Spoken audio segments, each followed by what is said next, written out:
Hello good morning बच्चों। आज हम आप लोगों के लिए कुछ सीबीएसई 10th बोर्ड का क्वेश्चन लाए हैं। कुछ स्टूडेंट का कहना था कि सर कुछ क्वेश्चन हैं जो ज़्यादा इम्पोर्टेंट हमको लग रहा है, इस क्वेश्चन का सॉल्यूशन आप कर दें। तो हमने उन्हीं के अकॉर्डिंग 10th सीबीएसई बोर्ड का कुछ इम्पॉर्टेंट क्वेश्चन है जो मैथ का हम आप लोगों को सॉल्यूशन करेंगे।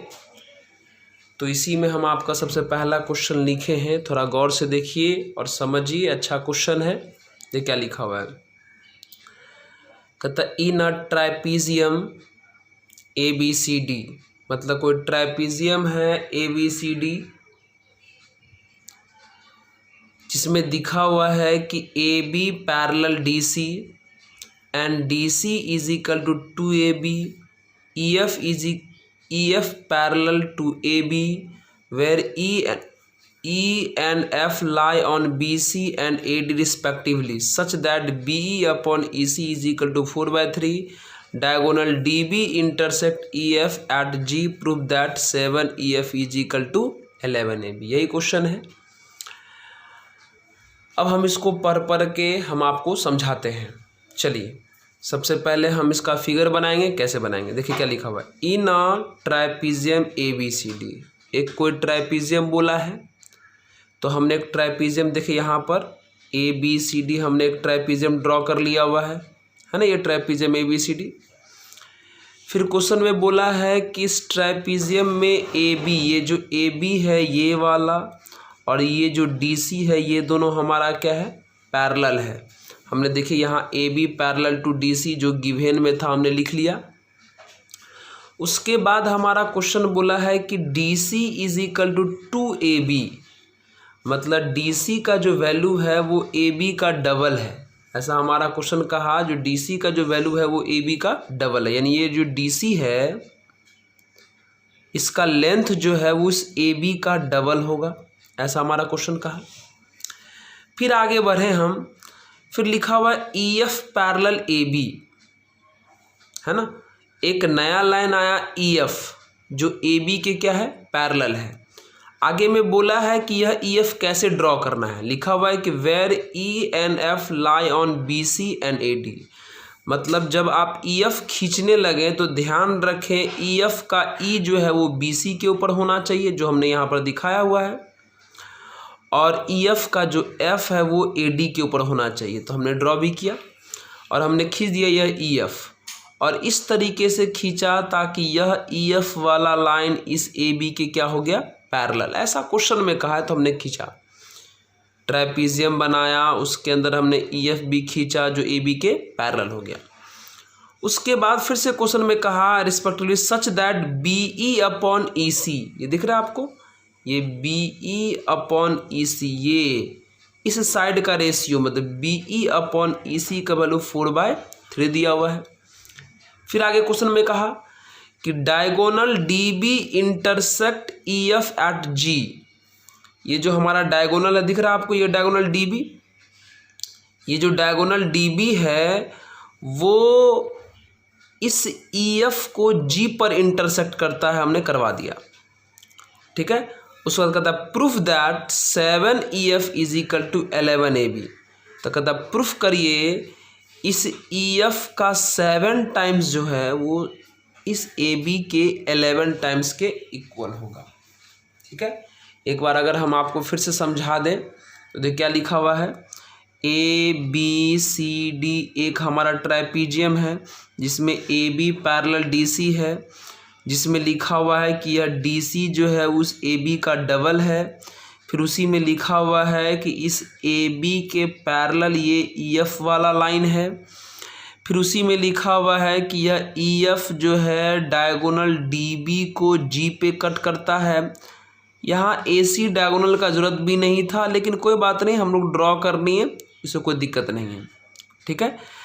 तब हमको प्रूफ करना है कि ये जो हमारा ये जो EF है यानी 7EF is equal to 11AB होगा, ये प्रूफ करिए। बहुत आसान क्वेश्चन है। स्टेप बाय स्टेप काम करिएगा, प्रूफ हो जाएगा। देखिए क्या क्वेश्चन है। हमने सबसे पहले बोर्ड में जैसे लिखेंगे उस पैटर्न के अनुसार हमने लिखना सीखा। Given A B parallel D C, जो दिया था ए बी पैरेलल, हमने डी सी लिख लिया। फिर हमारा E F parallel A B भी दिया था, हमने E F parallel A B भी लिख लिया। ये जो हमारा ई एफ है वो भी ए पैरेलल था, वो भी लिख लिया हमने। अब जब ए बी डी सी के पैरेलल हो गया, ई एफ जब ए बी के पैरेलल हो गया, तो स्वाभाविक बात है ई एफ और डी सी भी आपस में पैरेलल हो जाएगा, वो भी हमने लिख लिया। चलिए उसके बाद क्वेश्चन में दिया था कि D C is equal to 2AB, हमने वो भी लिख लिया। फिर क्वेश्चन में एक और बात, रेशियो भी दिया हुआ है कि BE अपॉन EC का वैल्यू 4/3 दिया हुआ है ना। हो सकता है कि हमको बाद में ज़रूरत पड़े, तो हमने BE upon EC is equal to जो 4/3 दिया हुआ है, हमने क्या किया, इधर भी 1 ऐड कर दिया, इधर भी 1 ऐड कर दिया।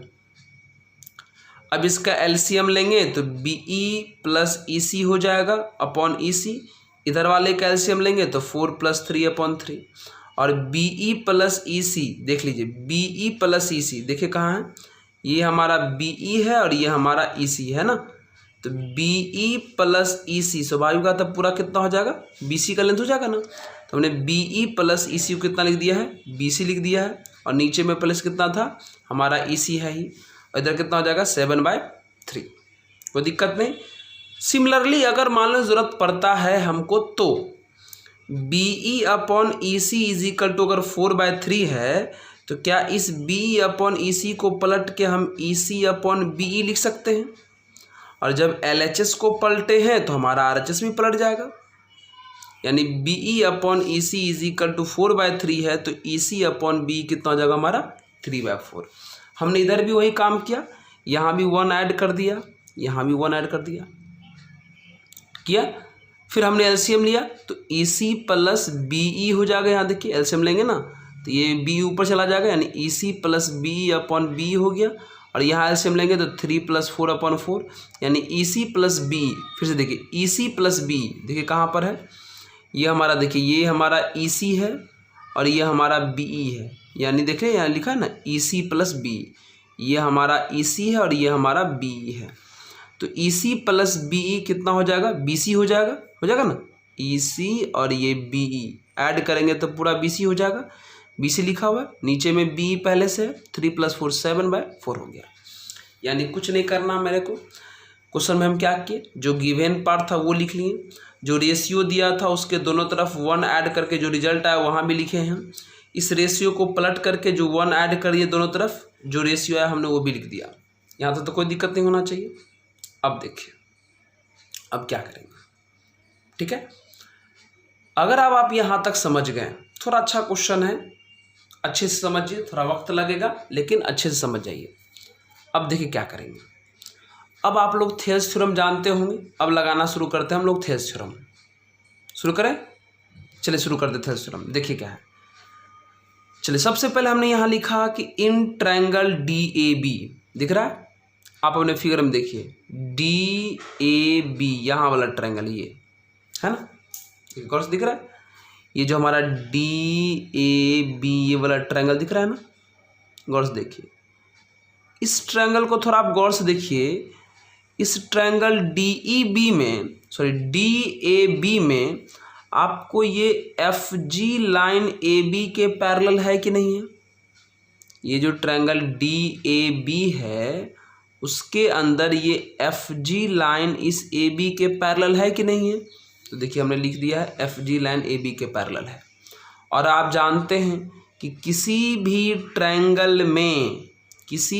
ट्रायंगल में अगर कोई भी लाइन तीसरे साइड के पैरेलल हो तो साइड का रेशियो सेम होता है, यानी DF upon FA is equal to DG upon GB। ऐसा किसके अकॉर्डिंग, थेल्स थ्योरम के अकॉर्डिंग, कि अगर किसी भी ट्रायंगल, ये जो ट्रायंगल है हमारा, किसी भी ट्रायंगल में अगर एक लाइन दूसरे थर्ड साइड के पैरेलल हो जाए तो साइड का रेशियो सेम होगा, यानी DF upon FA is equal to DG upon GB होगा ना थेल्स थ्योरम के अकॉर्डिंग। तो हमने यहाँ पे लिख लिया, देखिए DF upon FA is equal to DG upon GB लिख लिया, होगा ना भाई। DF upon FA is equal to DG upon GB हमने यहाँ पे लिख लिया। फिर कुछ नहीं किया, हम इसको पलट दिया।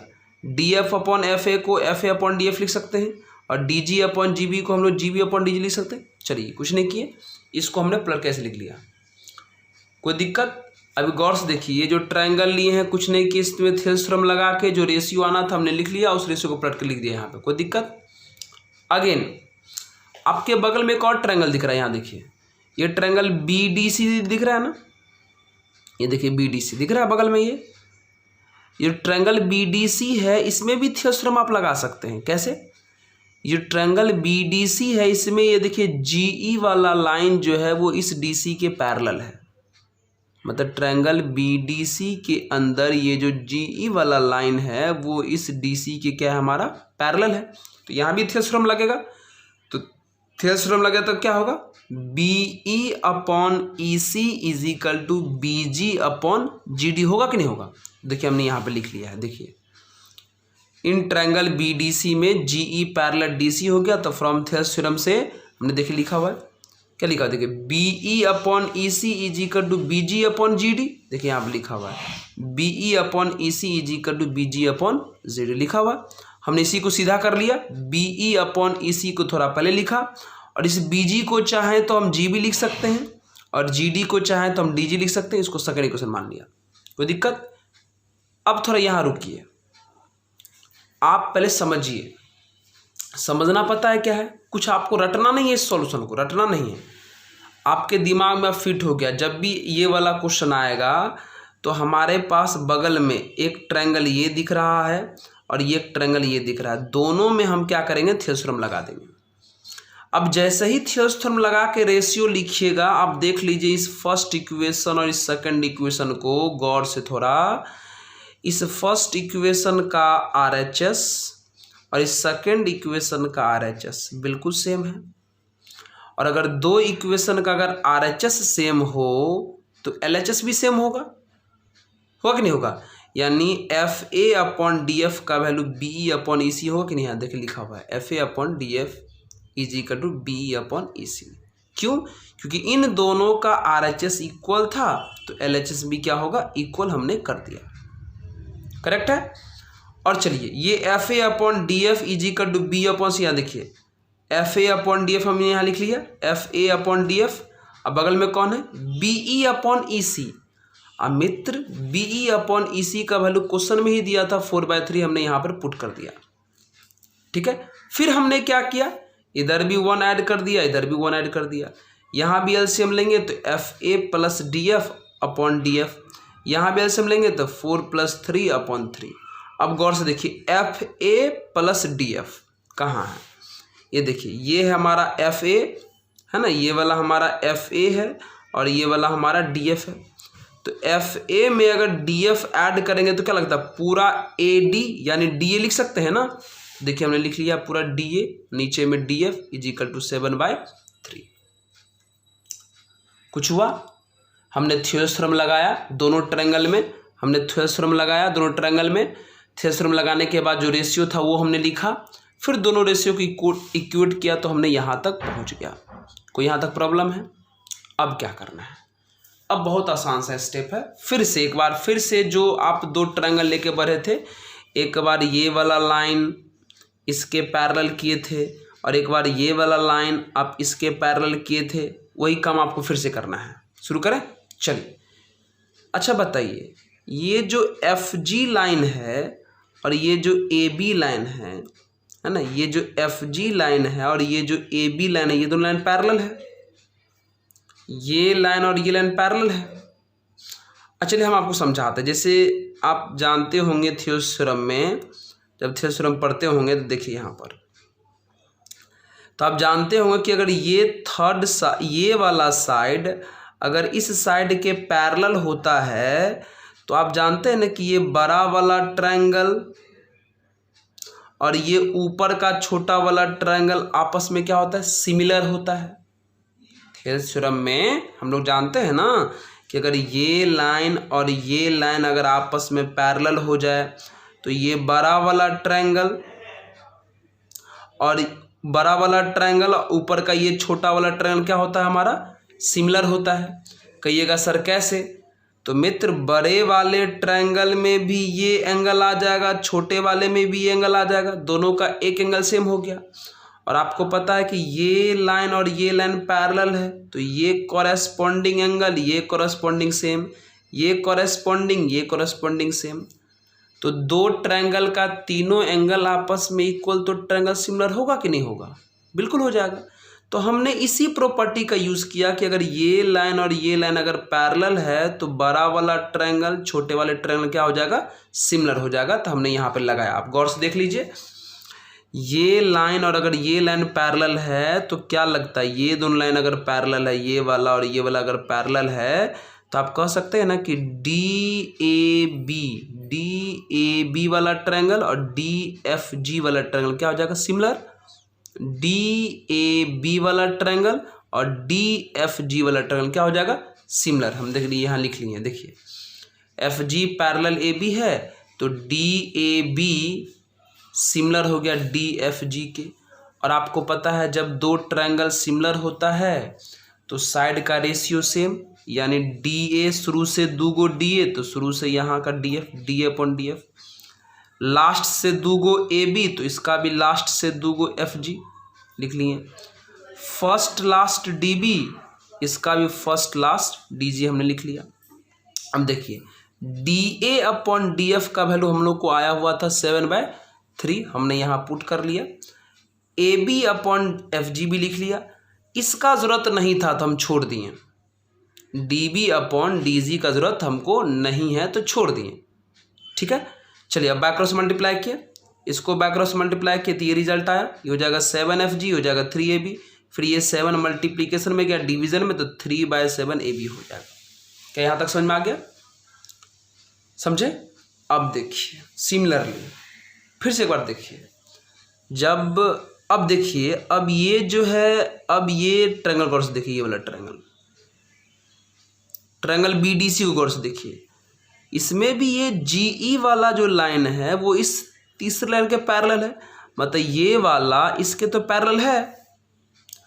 तो अभी आपने पढ़ा कि अगर एक लाइन अगर तीसरे साइड के पैरेलल हो जाए तो पूरा बड़ा वाला ट्रायंगल ऊपर से छोटे वाले ट्रायंगल क्या हो जाता है? सिमिलर।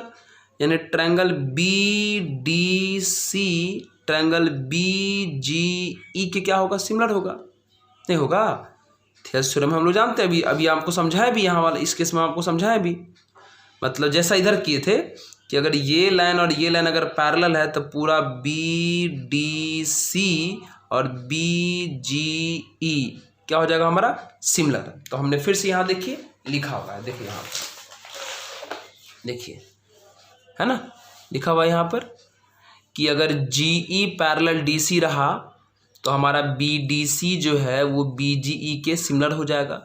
और जब ट्रायंगल सिमिलर होता है तो साइड का रेशियो सेम होता है, हमने लिख लिया, शुरू से BD तो शुरू से BG लिखा, लास्ट से DC लास्ट से GE हमने लिखा, first last BC first last BE हमने लिखा।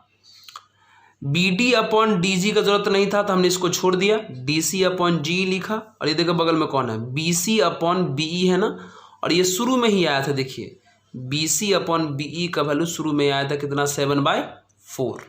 हमने यहाँ पर इसके बदले 7/4 पुट कर दिया। फिर यहाँ भी बैक क्रॉस मल्टीप्लाई किया तो ये 7GE और ये 4DC हो जाएगा।